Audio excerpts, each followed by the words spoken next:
When everything around you seems to collapse, when the silence becomes heavy and you realize no one will come to comes a moment, something inside you breaks. But it is precisely at this breaking point awakening begins. Napoleon Hill said that every human being needs at some point in life find themselves alone before their own mind. It is there, in the void where no external voice reaches, that the soul reveals itself. Many spend their lives trying to avoid this moment, believing that strength lies in the presence of others, in approval, in companionship, comfort. But Hill saw otherwise. Solitude is the fertile ground where the human spirit germinates. When it arrives, it comes not to punish, it comes to purify. People have become accustomed to dependence. They depend on kind words to keep going, encouragement to act, outstretched hands to lift them up. They believe that without support nothing happens. And it is precisely this belief that Hill argued that dependence is a refined form of weakness, disguised as an emotional need. When you need someone to confirm what you already know, your mind loses its power to decide. When it needs to be reminded of your worth, it ceases to belong to you. Strength born from without is never stable, wavers when the world changes, disappears when others turn away. That is why Hill insisted, true strength is silent, self-generated, visible. But when awakened, it moves the world. It took losing almost everything to understand this. It wasn't on a day of glory, nor amidst applause. It was in the depths of silence. Realized no one was there. No attentive gaze, no words of comfort, no available shoulder. And it was there, in that arid, cold space, that I heard a voice, not an external voice, but something internal, firm, almost ancestral. Now it's up to you. That phrase echoed in my mind like a verdict and a liberation. I realized that waiting for help was the same as postponing life itself. There were no more excuses. It was either follow or remain grounded. It was in that moment that Hill's teaching ceased to be theory and became flesh, breath, movement. Loneliness, which once seemed like an enemy, began to reveal itself as a teacher. It forced me to look within, without distractions, without masks, without noise. I asked myself who I was when no one was looking, what I truly wanted when no one expected anything from me. These are uncomfortable questions because they lay bare the soul. And that's precisely why few have the courage to ask them. Hill said that the human mind is like a gold mine, but the gold is only found by those who dig deep enough to darkness. Most people are scared before they get there. I was scared too. There's a real discomfort in discovering how much we still depend on approval, and realizing that our decisions are shaped by invisible gaze. But at the same time, there's something liberating in finding yourself alone and realizing that first time, path is wide open without maps, without imposed limitations. It's curious how silence changes everything. At first it seems empty, cruel, almost threatening. Then it begins to reveal a hidden order. Hill believed that the universe is a living mind, and that every thought emitted with intensity creates form, direction, and consequence. When we are surrounded by noise, we lose the ability to hear this subtle language. But when the noise ceases, we realize that life is constantly responding. Solitude is the laboratory for this listening. It restores our power to perceive what previously went unnoticed. Patterns of repetition, the beliefs that limit, the fears that paralyze, and, above all, the presence of consciousness itself observing everything inside. Over time, I learned to be alone without fear. I discovered there's a huge difference between solitude and isolation. Isolation is a withdrawal from the world. Solitude, a reconnection with one. It's the space where purpose is planted. Hill said that every man needs to become one with his purpose. And this only happens when external distractions cease. When you're alone, every thought gains weight. Every emotion reveals itself fully. There's no audience, no masks, only an honest dialogue between. In this silent mirror, you either confront yourself or run. Most people run. I almost ran too. But there was something about Hill that always pulled me back, a phrase that repeated itself like a compass. No man becomes great while he depends on others for continuation. These words, so simple, became a code. They accompanied me every time the urge to give up arose. Hill understood that the human mind is disciplined by suffering and refined by solitude. There is no other way. And when you accept this, fear loses its power. A different calm begins to emerge, quiet confidence that doesn't depend on guarantees. It's the reasoned faith Hill described, the conviction that there is an invisible power at work within you, shaping reality according to the strength of your thoughts and the firmness of your resolve. On a particularly difficult night, I realized that solitude had taught me more than any teacher. I no longer feared the void. I recognized it as a field of possibilities. I learned to walk without needing to be seen, act without needing to be continue even without applause. Hill said that great men are shaped when no one is watching. Now I understood what that meant. It is in the absence of witnesses that character reveals itself. Because without the external gaze, only the internal conscience remains. You either remain true to yourself, or you betray yourself. There is no middle ground. That's how I realized that true success begins long before it becomes. It is born within, in the small, silent victories that no one notices. But this process isn't easy. Loneliness is confronting. It demands honesty, shatters illusion, painful decisions. How many times do we fool ourselves in thinking we're waiting for the right moment, when in reality we're just afraid? How many times do we ask the universe for signs, but ignore the inner voice that already knows the answer? Hill said that the man who postpones his decisions surrenders his power to time, and time, by nature, belongs to the strong. That's when I understood that waiting for help, advice, or favorable circumstances was a form of cowardice disguised as prudence. And I decided to act, no longer on impulse, but out of conviction. Not because someone believed in me, but because I finally believed in myself. First time I took a step alone with no guarantees, it was terrifying. It felt like walking in the dark. But Hill said that faith is the first step of courage. And curiously, the more I acted, the more the path revealed. Small coincidences, unexpected opportunity, right people appearing at just the right moment. It was as if the universe was waiting for my first step to move with it. Hill called this the law of directed action, the principle that thought only gains power when it transforms into movement. And this movement only arises when we stop waiting for someone to push us. Today, looking back, I realized that solitude was the turning point in me. It was the moment I stopped being an observer, and Hill taught me that the man who masters himself becomes sure. Nothing can stop someone who in this independence is neither cold nor arrogant. It is serene, conscious, and it is the understanding that you don't need anyone to follow your vision and the will to sustain it even in the darkness. Perhaps this is the most profound lesson of all. Loneliness didn't come to weaken me, but to reveal me. It showed me that I was what I'd always been searching for, the hand that lifts, the support that sustains, the voice that guides. And when this awareness awakens, something changes forever. You stop seeking approval, you stop begging for attention, you stop justifying yourself, you start acting from conviction, not necessity. You start existing from the inside out. This is where true inner mastery begins. What Hill described as the golden key to the human mind. And when silence becomes your ally, when solitude ceases to be a punishment, becomes an altar, you discover that the world is no longer an obstacle stage. Each step taken alone is, in fact, the sound of the universe silently applauding, acknowledging that finally you understand no one will come. And that is precisely why now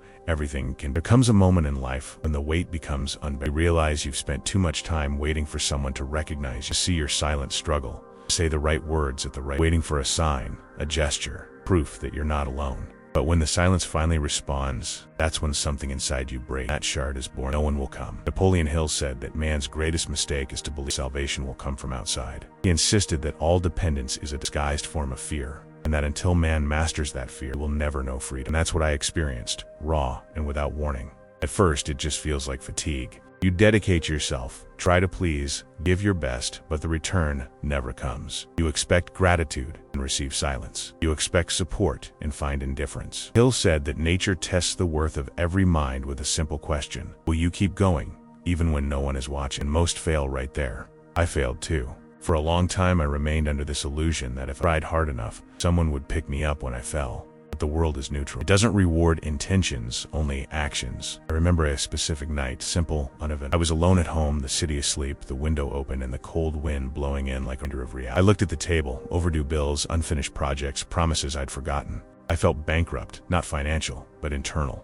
It was at that moment that Hill's voice, which I'd read so many times without understanding, echoed as if coming from the silence itself. No one owes you anything. If you expect someone to fix your life, you haven't yet understood the power you wield. That pierced me, because it was true. I had built my existence on the expectation of being saved. I expected understanding from the wrong people, approval from those who would never understand struggle, recognition from those who had never walked in the same shadows as me. It was like trying to pick flowers in a field of stones. And it was in that exact moment that I understood what Hill meant when he said that progress begins with the brutal acceptance of solitude. He said that man must die symbolically to the support of others before being reborn into strength. And that night, something in me died. In the same breath, something new was born. In the days that followed, I noticed a subtle shift. The world seemed the same, but I didn't. The same people, the same noises, the same empty promises. Only now I saw everything as if I'd awakened from a... Hill asserted that the awakened man recognizes the patterns of emotional dependence, the look that seeks approval, the gesture that begs for understanding,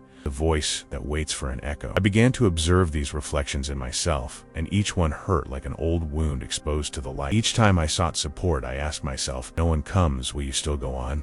It was in this question that I discovered that true strength lies not in not needing anyone, but in knowing that you can continue even if no one stays. Silent, almost invisible shift. You stop acting to be applauded and start acting to be coherent. You stop seeking witnesses and start seeking meaning. Hill said that most men live tired as they waste energy trying to prove their worth instead of using it to build. When I stopped seeking validation, everything in me, this process isn't easy, an inner war. There are days when your mind screams for comfort, your heart cries out for a supportive gaze, and the silence seems to mock your attempt to be strong. On those days, Hill said that a man must lean on his purpose like a warrior leans on a sword. He called it the fixed point, that unshakable ideal that sustains the mind when everything around seems to crumble. I found my purpose in the decision not to become someone who does what they say, who stays even when no one notices, who keeps going even when the will disappears. One morning, a small event proved to me how much I had changed. I had been working on a project for months, something personal, important.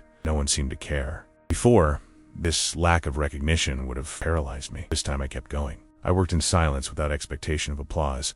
When the project finally came to fruition, I realized there was no one to witness it. And, strangely, it was the purest moment of satisfaction I had ever felt. Hill was right. The highest pleasure is that which arises from one's own effort, without an audience. And it was then that I understood one of the most profound laws he taught, that the universe responds to consistency, not lack. When you stop begging for encouragement, something within you shifts frequency. Opportunities begin to appear not because the world becomes more generous, but because you become more visible to yourself. People don't understand, but there's a kind of energy that activates when the mind decides not to depend. Hill called it the magnetism of self-reliance. It's the mental state of someone who no longer waits, but simply acts. However, it is at this point that the test intensifies. Life, as if to verify the authenticity of your decision, begins to remove support even more radically. People walk away, promises are broken, the path seems to narrow, and the temptation to give up returns with a vengeance. Been there. It seemed like every breakthrough was followed by a loss. But with each loss, Hill reminded me, strength is forged in friction. He explained that human character is strengthened the same way steel is by heat and pressure. Once, during one of those difficult times, I sat in a cafe and observed the people around me. Tired faces, anxious looks, everyone waiting for something or someone. It was like seeing a reflection of who I had been. In that moment, I realized the full extent of what Hill meant by most people live in their sleep. We sleep, waiting for the world to organize itself so we can act, when in fact the world is waiting for us to wake up so we can start building it. I learned to move even without understanding everything, to walk even when afraid, to make decisions even when uncertain. And the more I did this, the more fear lost control. Hill said that courage is not the absence of fear, mastery over, and each silent act of daily courage, getting up early when the mind urges more sleep, acting when the will says no, continuing when everything seems hopeless. It's a small victory that builds an invisible fortress within us. Time passed and I realized something extraordinary. When I stopped asking for help, I began to receive it. Not in the expected vein, not with words or promises, but in the form of synchronicities, unexpected encounters, opportunities that arose at the exact moment I demonstrated persistence. Hill always said that the universe does not answer the pleas of weakness, but responds to the sound of determination. And that's exactly what I experienced. Today I look back and see that every person who denied me support, every situation that left me alone, was a stepping stone in disguise. Hill said that adversity is a master disguised as an enemy. And now, without it I would still be waiting to be saved. Every denial was a summons, every silence, all. And when I finally accepted this hidden logic, I realized I was no longer reacting to the world. The power Hill described isn't something mystical or distant. It's practical, visceral, human. It arises the moment you stop waiting. It's when the mind reorganizes, the body obeys, and the soul, for the first time, feels whole. The weight of expectations falls away, and what's left is light, strong, and silent. You realize you can endure what you once thought impossible. And that loneliness, once frightening, becomes a territory for construction. There's immense freedom in understanding that the world owes you nothing. This understanding doesn't chill the heart, it strengthens it. You stop demanding and start choosing. You stop depending and start offering. You stop waiting and start acting, Hill said. True maturity is when a man stops asking and begins to direct his own life. That's what I learned, and that's what changed everything. And so, between falls and silences, I discovered what Hill always tried to teach. The path doesn't begin when someone calls you, but when you decide to walk, even without company. It is in that moment, and only in that moment, that the universe recognizes your readiness. Because while you wait for the world to push you, you remain immobile. When you decide to move on your own, it is the world that begins to move. Or there comes a time when you begin to realize that life doesn't change when circumstances change, but when your inner language changes. This is what Napoleon Hill tried to teach with each of his words. The mind responds to the command it receives. And every time you complain, you're actually issuing a command of defeat. At first, it seems like a minor detail after all. Who doesn't complain? A traffic jam, mistake, fatigue, injustice. People believe that venting is just a way to lighten the load. But Hill saw in this habit something deeper and more dangerous. Confession of impotence. Complaining is telling your mind that the problem is bigger than you. And from that moment on, it begins to act as if it were true. For a long time, I didn't realize it. I complained about everything, sometimes silently, sometimes out. I complained about the lack of time, about people, about the opportunities that always seemed to slip away. It was an invisible, automatic, almost comfortable habit. But one day, while rereading Think and Grow Rich, a line from Hill hit me with the force of a punch. Energy follows focus, and focus shapes reality. I stopped reading. It sounded more like an accusation than a lesson. If my energy followed focus, and my focus was the problem, then I was keeping the problem. The complaint didn't just describe the pain, it fueled it. It was then that I began an experiment. For a week, I decided not to complain. A single word of dissatisfaction, not even mentally. In the first few days, I realized how addicted my mind was to complain. It was almost a reflex, way of being. The silence that emerged when I removed the complaining was disconcerting. It felt like the world had become quieter, but in reality, it was my mind beginning to organize itself. Hill said that silence is the laboratory of disciplined mind. And in that silence, I began to notice things that had previously gone, small opportunities, simple solutions, new ideas emerging from nowhere. It was as if, by ceasing to resist, I made room for creation. But a question began to haunt me. How many times had I sabotaged myself without realizing it? How many opportunities had I missed because I was too busy complaining about what I didn't have? How many doors had I closed with words that, deep down, were just disguised fear? The mind, Hill said, is a transmitter. It emits signals and attracts responses according to the frequency of thought. To complain is to vibrate in scarcity, and scarcity always returns multiplied. I began to realize that every time I complained about someone, what I was really doing was saying, I have no control. And this phrase, repeated over and over, becomes, it's not the world that weak, it's the discourse you choose to uphold. When I changed my words, the world reacted differently. Same situations seemed less burdensome. The same challenges became tests, not punishments. It was at this point that I began to understand what Hill called mental ability to transform negative energy into. One day, something happened that proved to me the power of this transformation. I was about to lose an important contract. Before, I would have reacted with despair and irritation. But this time, I took a breath and asked myself, what can I learn from this? This simple question, which Hill said was the key to redirecting one's thinking, changed everything. Instead of complaining, I used my energy to take action. Calls, reviewed strategies, and worked late. In the end, I not only closed the contract, but also secured an even bigger one. I realized it wasn't luck, it was mindset. But there's something no one tells you. Stopping complaining also hurts. It hurts because it forces you to face yourself. Without complaining to blame the world, the mirror becomes clearer. And for the first time, you have to admit that many of the problems you face are the result of choices you made, or choices you avoided making. Hill said that a man's mind is its own judge, and it accepts no excuses. This was one of the hardest truths to swallow. How often do we use complaining as a refuge? How often does it serve to justify inaction, to avoid responsibility? Complaining is an elegant disguise for fear. The fear of acting, the fear of failing, the fear of trying and proving that the difficulty wasn't outside, but within. Over time, I began to recognize the pattern. Complaining was my unconscious way of keeping myself stuck in the same place. As long as I pointed outward, Hill called this self-hypnosis for impotence. A mind hypnotized by its own narrative becomes a prisoner of itself. And this prison is comfortable, because within it, there are justifications for everything. Not moving forward, not changing, not insisting. But when you wake up, you realize that every complaint was a brick building the wall that separated you from strength. Change began with a decision, act, even if it was small. To replace each complaint with a movement, no matter how small. When I wanted to complain about the weather, I used the time to solve something. When I wanted to complain about people, I analyzed what I could do differently. Gradually, I realized that the energy that once fueled lament now generated progress. Hill said that the man who masters his language masters his destiny, and I understood that the first language we need to learn is that of silence. But what about when the world seems unfair? When everything goes wrong and the urge to complain is almost inevitable? Hill said that in these moments, life is testing you, seeing if you've learned your lesson. Adversity is the price the universe exacts for giving you power. A hard idea to accept. But when I began to see each problem as a training session, something inside me strengthened. Defeats stopped feeling final and became instructions. Chaos began to resemble a map. One of those weeks when everything seemed to be falling apart, I sat on the living room floor and asked myself, what are you feeding right now? Problem or the solution? This question became a weapon. Whenever my mind started to complain, I replaced it with action. At first, it was forced, almost mechanical. Then it became natural, and before I knew it, the weight I was carrying had vanished. Hill believed that the universe is an intelligent mind that responds to the vibration of dominant thoughts. And for the first time, I understood what that meant. The world doesn't change because you ask for it. It changes because you align with what you. Complaining is asking for more of what you can't stand. Giving thanks, taking action, persisting, the opposite. It attracts what you desire. Today, I understand that silence is an active force. It's not the absence of a response. It's the choice not to waste energy on what doesn't. And this choice, repeated day after day,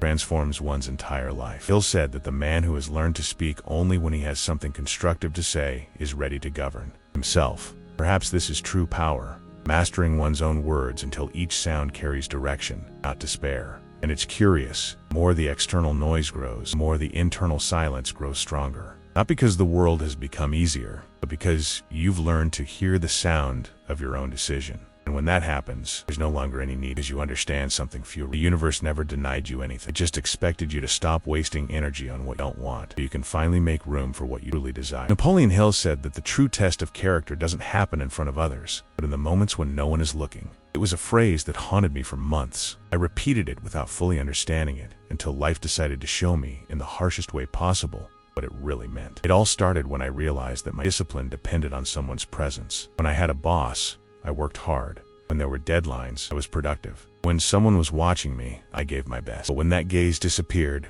everything fell. It was as if my strength were borrowed, a flame that only existed as long as someone kept it burning. Hill said that an undisciplined mind is a ship without a rudder, and that ship's destiny is always shipwreck. I was sinking without. It was during a period of transition, without a steady job or a defined routine, that I realized the fragility of my own. In the early days, everything seemed like a dream of freedom. Sleeping late, choosing what to do, following my own rhythm. But freedom without direction is merely a refined form of self-destruction. Hill wrote that the absence of purpose is the cradle of all failure. That's exactly what happened. Without anyone pressuring me, I began to negotiate with myself. Today, I can own. Tomorrow, I'll do it with more energy. But tomorrow never came. Little by little, what seemed like rest turned into disorder. The feeling of freedom became a silent weight, kind of weight that comes not from the body, consciousness. I remember one particular morning, I opened my eyes and realized appointments. The clock struck 9, then 10, then 11. And with each minute, a difficult-to-explain anguish grew. The same anguish Hill described as the pain of betrayal. He said that failure rarely arrives suddenly. It creeps in slowly like a mist until it completely obscures one's view. It was there, on that aimless day, that I realized that the only authority that truly matters, no one would tell me to get up. I couldn't command myself. I would be a slave to circumstances of my life. I began studying the routines of disciplined people. I discovered that most of them share a curious trait. They do what needs to be done, even when they don't feel like it. This was one of the most uncomfortable revelations I've ever had, because I'd always associated productivity with motivation. Hill, however, asserted the opposite. Motivation is a spark. Discipline is the fire that keeps the engine. He believed that emotions are fleeting, but resolve is permanent. So I decided to test this. I created a rule. Every day, I would do something useful, even if I didn't want to. It didn't have to be grandiose, just consistent. At first, it was a war. My body resisted, my mind created sophisticated excuses, and fatigue seemed to multiply. Yet I kept going. Hill said that persistence is faith transformed into action. With each small act of consistency, something changed within. Breakfast prepared on time, the tidy desk,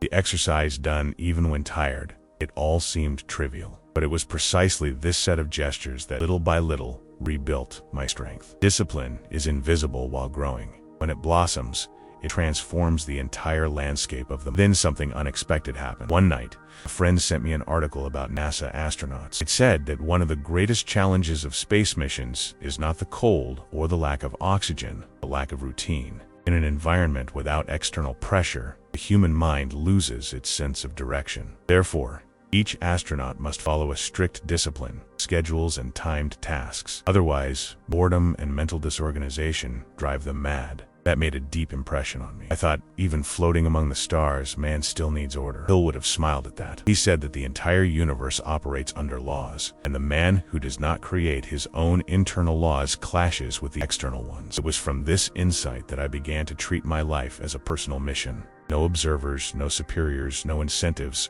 just a goal and a structure. Waking up early became a ceremony. Planning the day became a form of meditation. Hill said that discipline is the bridge between thought and action, and the more I crossed that bridge, the closer the other side seemed to get. I discovered that the human mind adapts to the rhythm you impose. It can become lazy, but it can also become an unstoppable force. It all depends on who's in charge. But what surprised me was the secondary effect of this transformation. With each day I fulfilled my promises to myself, I felt something grow: self-respect. Hill said, self-respect is the foundation of self-confidence. Self-confidence is the fuel of achievement. I never understood that phrase. I began to realize that the shame I felt before didn't come from failure, but from broken promises. When a promise to oneself is broken, something inside shatters. When it's kept, something is reborn. And as consistency became second nature, I noticed a curious phenomenon. People began to react differently. There were no motivational speeches, no displays of results, but the energy shifted. It's as if the world recognized and was in control of himself. One day, a friend asked me how I managed to keep up the pace even when no one was holding me accountable. I said, because I hold myself accountable. He laughed, thinking it was a catchphrase. But it wasn't. Hill said, the man who needs supervision has not yet understood the value of his own freedom. And that's true. Freedom is frightening because it forces you to become your own judge. But once you accept that role, the whole world reorganizes. I began to see obligations not as burdens, assertions of power. Each completed task was a reminder. I'm still in control. It was during this period that I started writing down a sentence every morning. No one will come to motivate me today. It was daily packed. Curiously, the more I affirmed it, the easier it became. The mind, I realized, like a muscle. It strengthens when faced distance. He'll explain this with a fascinating fact. The human brain releases more intense electrical waves when challenged to perform a task without immediate reward. In other words, the less recognition you receive, the purer the impulse that moves you. That was my turning point. I stopped associating discipline with pleasure and began to see it as a form of transcendence. But life, as always, has its peculiar humors. Just when I was finally feeling solid, the test came. I received a tempting offer. Lucrative project, but one that would require me to give up the routines I'd created. For a moment, I considered accepting. It would be easy to justify it. It's temporary. Then I'll get back to the discipline. But something in me hesitated. I remembered Hill's words. The temptation to break a promise to yourself is the beginning of decline. I rejected the project, and for the first time, I felt like I'd chosen myself over the shortcut. The following days were filled with a different kind of silence, not that of solitude, but of integrity. The peace of knowing one's mind is in order. Hill said that discipline is the language of respect between mind and spirit. Perhaps this is what most people don't understand. Discipline is not punishment, it is a form of freedom. The undisciplined person lives at the mercy of impulses, desires, and distractions. The disciplined person lives under their own law. They may appear rigid, but inside, they are free. Back today, I realized that the hardest part wasn't learning to act. There's a specific loneliness to this process, the loneliness of doing the right thing even when no one is watching. But it's also the most transformative, because each invisible action builds a silent power. Hill called this accumulated self-respect. It's like a reserve of moral energy that sustains you when all else fails. Discipline taught me something no theory could: the value of trusting your own word. There's no miracle in that, only truth. When you promise yourself and keep it, the whole world begins to bend. That's why Hill said that discipline is the purest form of faith. Faith in yourself, faith in the law that governs the universe, faith in the invisible force that rewards those who act without depending on anyone. And perhaps this is the secret few realize. Discipline doesn't imprison you, it prepares you. Because the day the world finally looks at you, it will already be too late.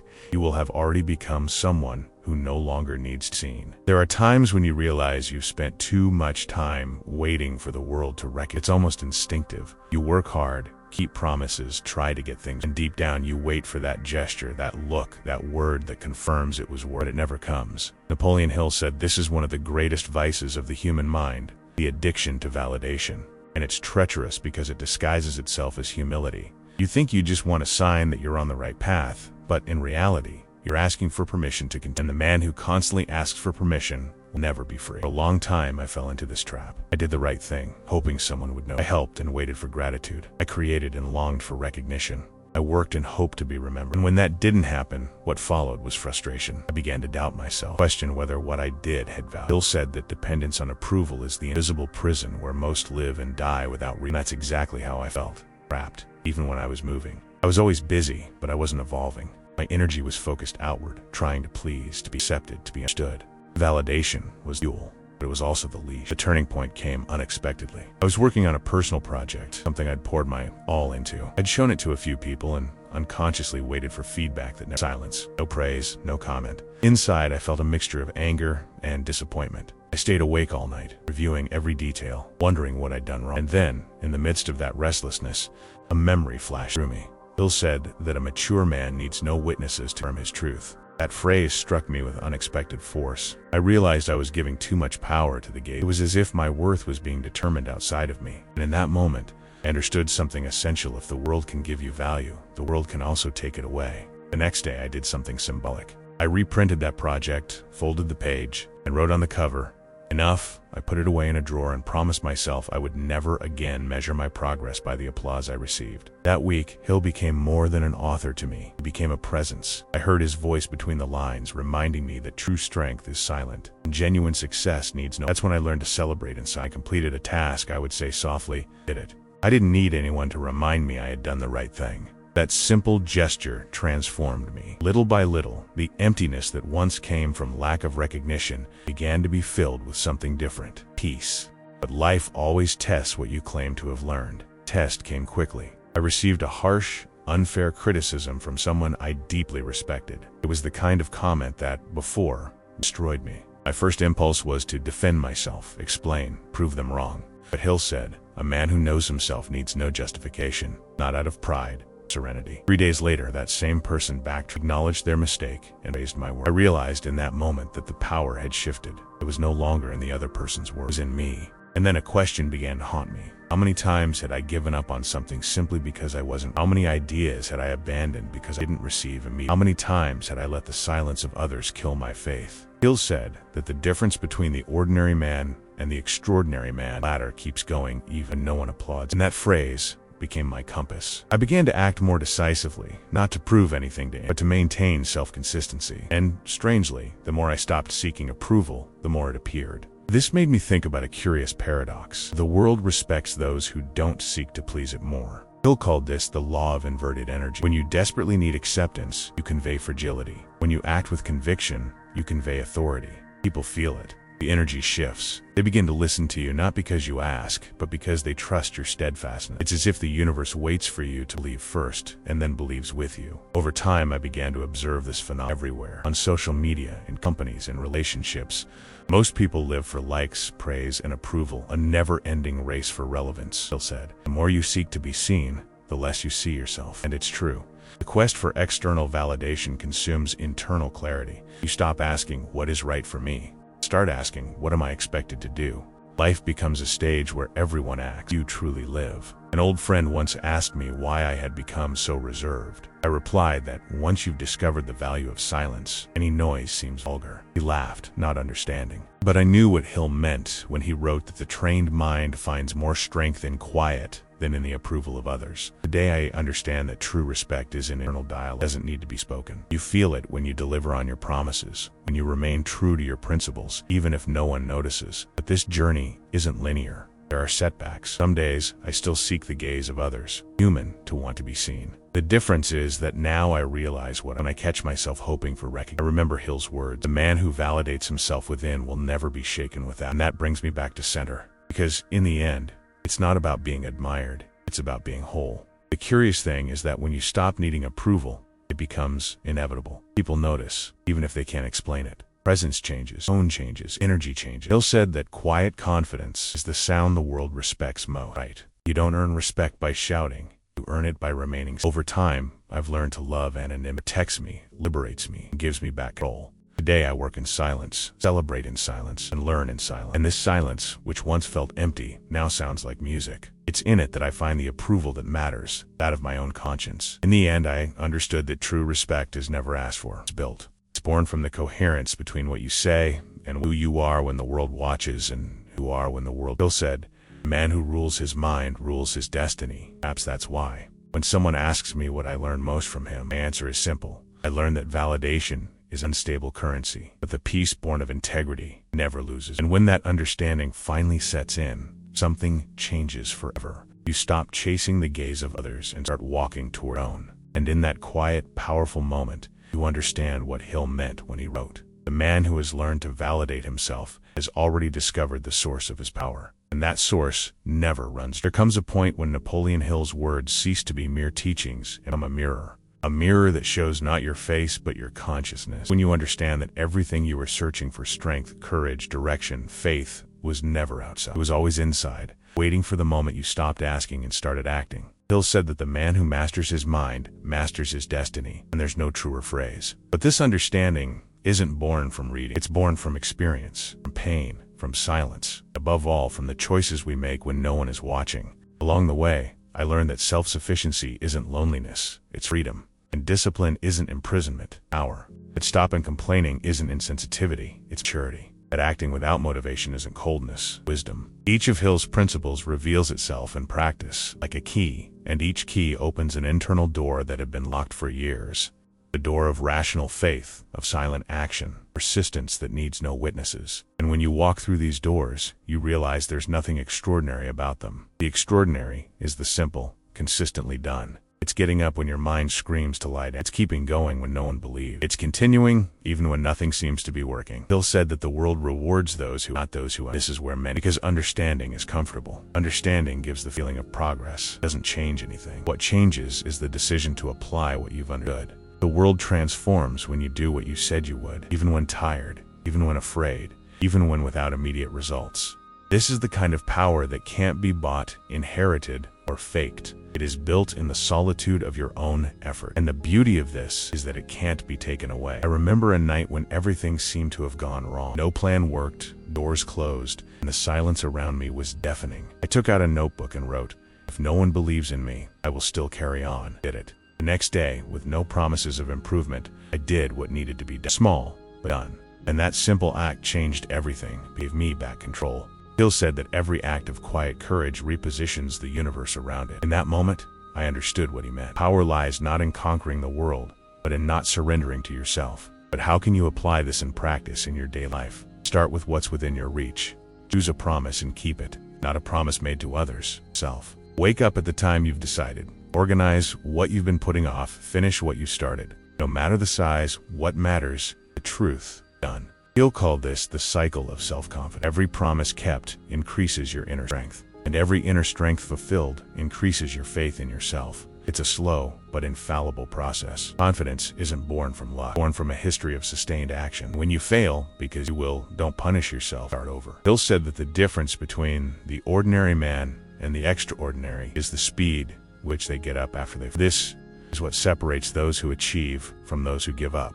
It's not talent, rhythm. Fail today, get up tomorrow, fail again, start over again. Each attempt is a declaration to the universe that you still believe in yourself, and the universe responds, not with magic, but with subtle opportunities, coincidences. The right people appearing at what we call destiny is often just the sum of the actions we never stop repeating. The secret is not to wait until ready. Your mind will always try to convince you that something is missing. More time, more resources, more confidence. But Hill proved that the ideal moment never arrives. Those who win are those who act in the midst of chaos.